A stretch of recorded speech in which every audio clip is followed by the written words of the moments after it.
Hey, what's up everybody? Colby from Sanitarium Productions back again with another GI Joe toy unboxing and review. Today we're taking a look at the GI Joe Retaliation version of the Threadripper tank. You can see this one in the actual movie itself, and it seems like a pretty cool little vehicle, kind of tooling around everywhere and shooting things up and causing all sorts of mayhem. So, yeah. This particular one comes with the clutch figure, and it's kind of a small box, so I'm expecting a small vehicle, obviously. So yeah, so just stick around and we'll unbox this thing and put it together and go from there.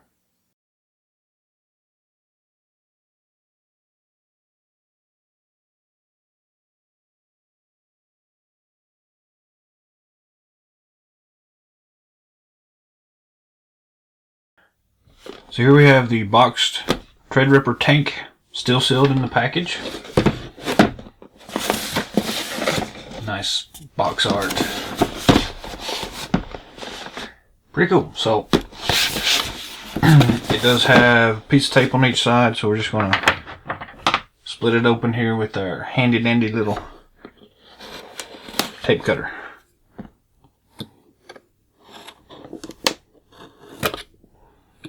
If I can cut it straight.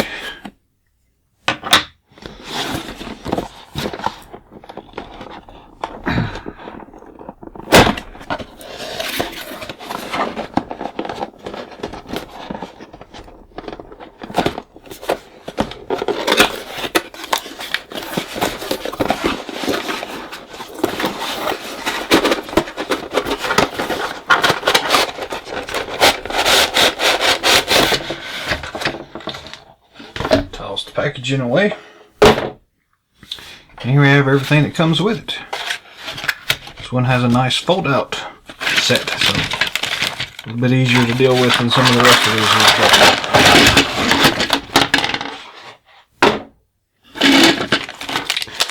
these. There's the clutch figure, the canopy attachment, threads, the main body, and the packaging.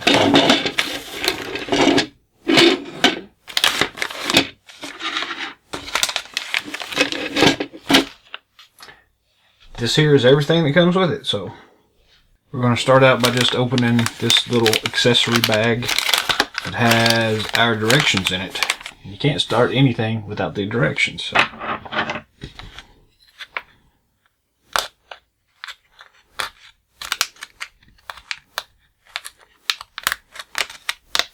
it may be time for a new blade on this thing. It's getting a little dull.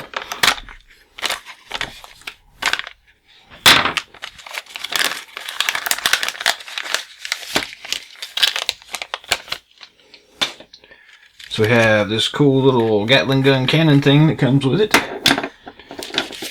the instruction sheet and sticker sheet.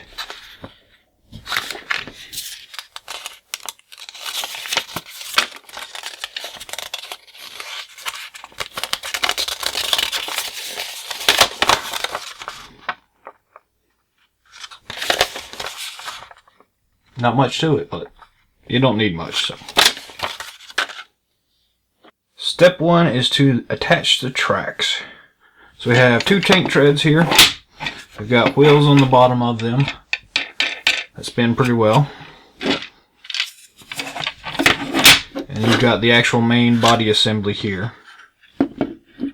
As far as how these things go on here, there are two pegs, and then on each side of the main body there are peg holes for it to go in. And then the wheels will go down towards the bottom. If you'll notice,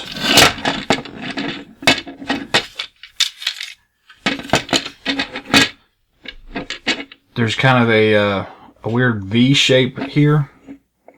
So you want the, and if you'll notice real close, you've got these three here at the bottom, and that's what will actually sit on the ground.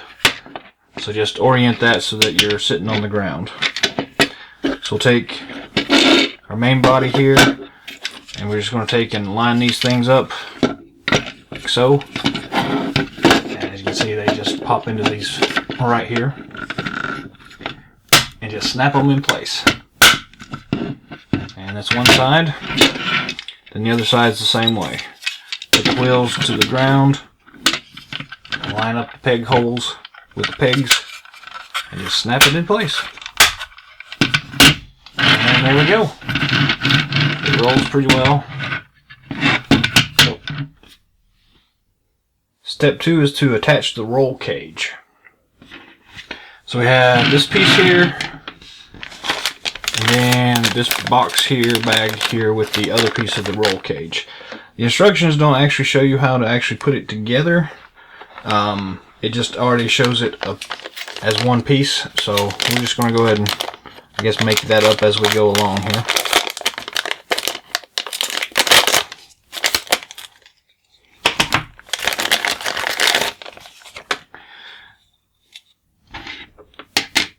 So on the roll cage itself, they're calling this entire assembly the roll cage.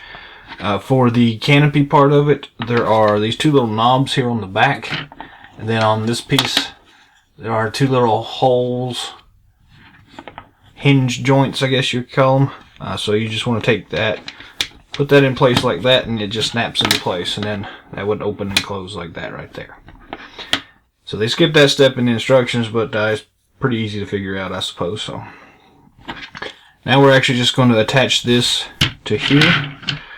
So we've got this peg thing right here in the center, and it should line up here with this peg hole at the back, and it just snaps in place. So just kind of line it up a little bit here, and we'll see how this works. You can kind of look at it from the back and see if you're getting close or not. And it just snaps in place like that. Opens and closes. So there are also these little notchy things that hold it in place at the front. And same thing for the way this piece attaches. There are just a couple of these notches right here. And on this piece, there's just some indentations right here. That's actually what just latches in place. So step 3 is to attach launcher and Gatling cannon. So we already had the cannon we took apart earlier. The cannon actually sits in the center here, and there's just this big peg right here, and it just snaps in place on this peg hole. So just press down on it and it attaches there. Then for the actual launcher, it's this sealed bag here. I'm just going to open it up real quick.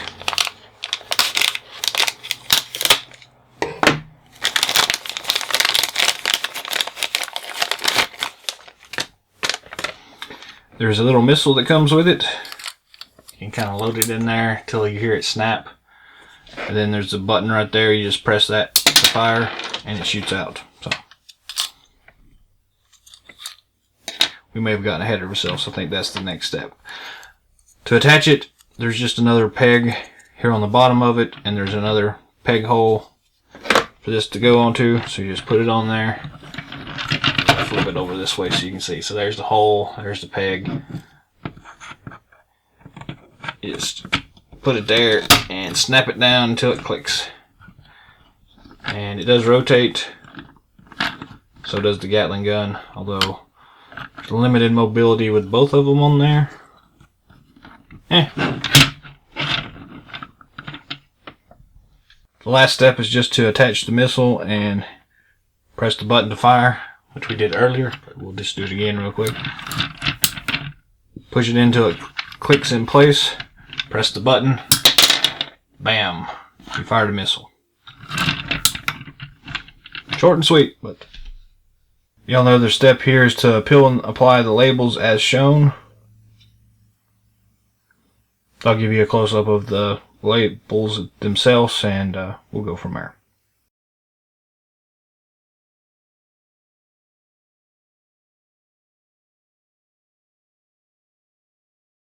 So now we're just going to take a look at the clutch figure that came with this. Let's rip him out of his bag real quick.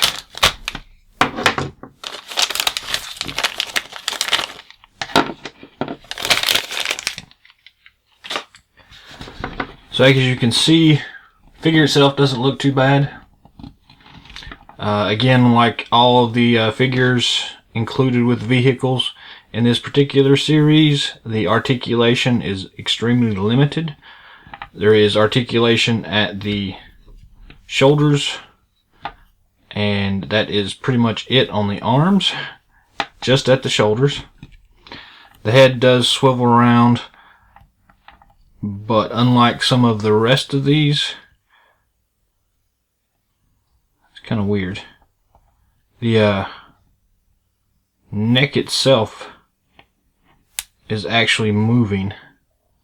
I don't know if y'all can see that or not, but that's kind of weird. But the head does swivel and it does tilt up and down. So pretty good range of motion there, and the neck also swivels, if that is anything to you. For the legs,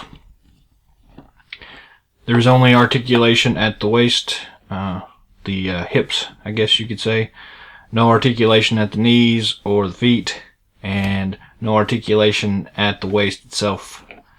But the overall sculpt is really cool. It's got some nice detail work here, the nice little knee pads he's got on, some pouches, a molded in pistol, pretty cool vest that he's wearing, and nice little backpack, and he's got a little peg hole there for an assault rifle that he doesn't have. But yeah. So how does he compare with one of the other 25th anniversary figures? So we bring out our trusty beachhead figure, just put him side by side, and as you can see, he is in scale of it, so it works pretty well.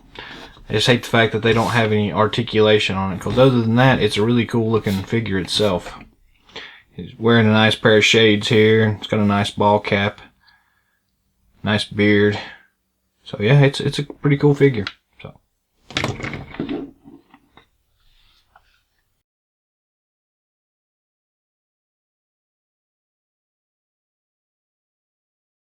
For a size comparison, here is the clutch figure alongside the actual Treadripper tank itself. So in comparison, it's a fairly large sized vehicle. All in all, it's one of the smaller ones of the line itself, but still it looks pretty cool next to the figure. So let's just take a look here and see how this works. So in order to get in here, you are going to have to rotate your cannons to the side and then just pop up the canopy. The figure itself just sits right in here, and there are two little joysticks for controls, and his hands actually fit over top of them pretty easily. So he just sits in there and kind of steers everything. So it actually looks pretty cool. You close it up and he's ready to roll.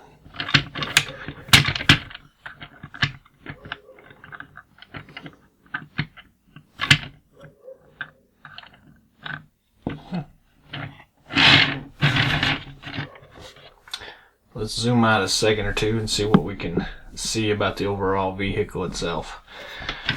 So overall, just looking at the thing, it's kind of nice little sculpt. There's a nice little peg back here for another figure to stand on to man these guns. So it's kind of hard to get one in here, but you can mount one pretty easily on there, and he can control the Gatling gun or whatever else you want. So that's pretty cool.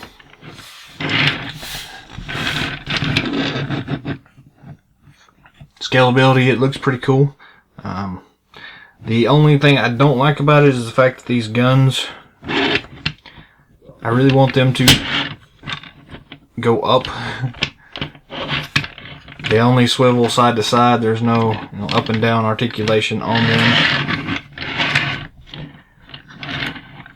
But the Gatling gun does turn, so that's kind of a cool feature. And the missile launcher does fire missiles, so yeah, overall it works pretty well. So not the best in the world, not the worst in the world. It's a nice little vehicle just to kind of move around in, but small assault vehicle, I guess you could say, and it does roll pretty good, so I wouldn't spend too much money on this thing, but if you can get one for a pretty reasonable price, I'd say go ahead and pick it up, because it does look pretty cool.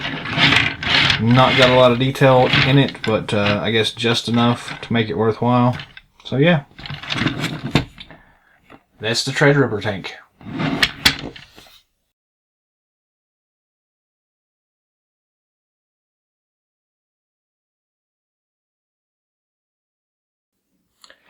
So there you have the GI Joe Treadripper tank. Overall, it's not a bad little vehicle. Again, I do emphasize the little part of it. It is kind of small. The figure, while it's nice, just does not really have enough articulation for most people's fancy, I suppose. But overall, it's not a little bad vehicle. It does its job, and it does its job pretty well. Not as cool as the one they had in the movie, but what can you do with plastic sometimes? So yeah, if you can find one for a cheap price, go ahead and pick it up. It's nice to have in the collection, I would say. So yeah, that's pretty much it. Short and sweet. Post some comments down below if you haven't already. Go ahead and subscribe to our channel so you can get notified when we have new videos like this. If you have any suggestions for things you'd like to see in the future, put a comment down below and let us know. So until next time, Yo Joe.